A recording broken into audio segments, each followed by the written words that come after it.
Love is challenging. It's a challenging thing. It's hard to love somebody, to love something. It's kind of unpredictable. It can destroy your life. It can at least alter your day and your plans. But ultimately, it's worth it, right? It's worth it. You have to step up to the challenge of love. You have to rush it. You have to embrace it. And what I want to tell you a story about today is being in love with a band. And I fell hard and I fell fast for this band called the Hold Steady. And the Hold Steady is a Minneapolis St. Paul band. They sing kind of like this anthem rock. I think a friend described the lead singer as sounding like a drunken Bruce Springsteen. They sing about really seedy things happening in the Twin Cities. Parties and raves and kind of gritty back roads. And a lot of religion is laced through these songs. The guy grew up Catholic, and so you've got these really interesting tones. And it wasn't a band I would have chosen. It's like you can't choose who you fall in love with. I never would have thought I would fall in love with this quasi-punk rock anthem band from Minneapolis, St. Paul. But I did. And I loved them so hard. Like I listened to them all the time while running, before I would sleep, on road trips, windows down, screaming, memorizing lines, the whole thing, right?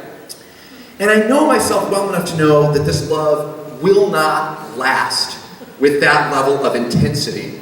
Because, you love a band that much, and maybe you always love that band, but there's like the peak of loving that band.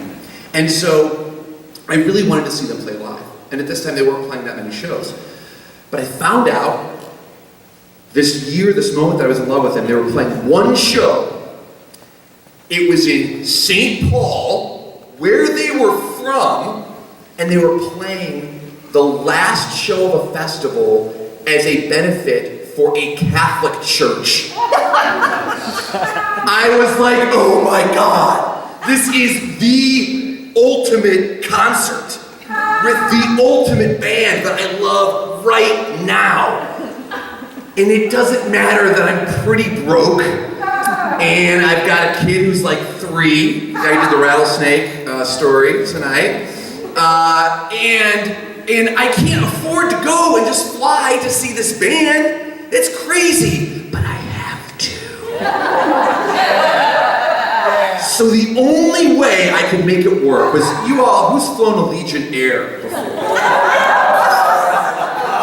Right. So here's the thing. Allegiant Air does not fly to Minneapolis, but they do fly to Phoenix. And from Phoenix, they do fly to Minneapolis.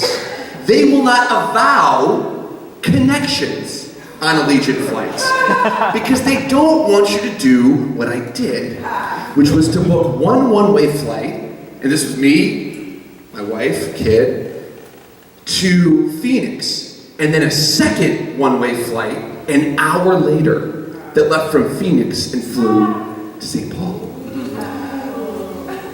But you can't miss it, because if you miss it, the next flight out of Phoenix is 2 days later. So we get there, we wake up, we're ready to go. The concert is that night. We get to the Eugene airport, we get to the Allegiant terminal, no plane. Plane's not there. I'm like, plane's not there. This plane's not there. So the plane's not there, but it's fine. The plane eventually shows up, and we get out. We're only 10 minutes late. And as we're in the air, my wife's like, you need to calm down. It's fine. You're gonna make the show. And I had this feeling that it wasn't gonna be okay.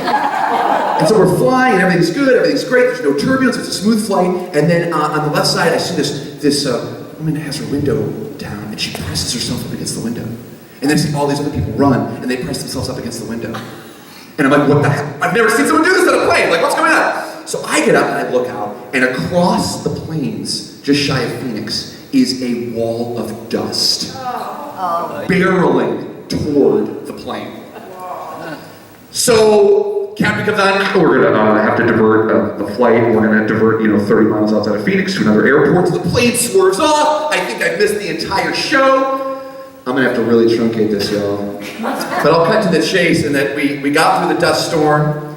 All the flights were delayed. We still made the next flight. We made the connection by sneaking through security, and I got to see the best band at the best show of my life. So love is worth it.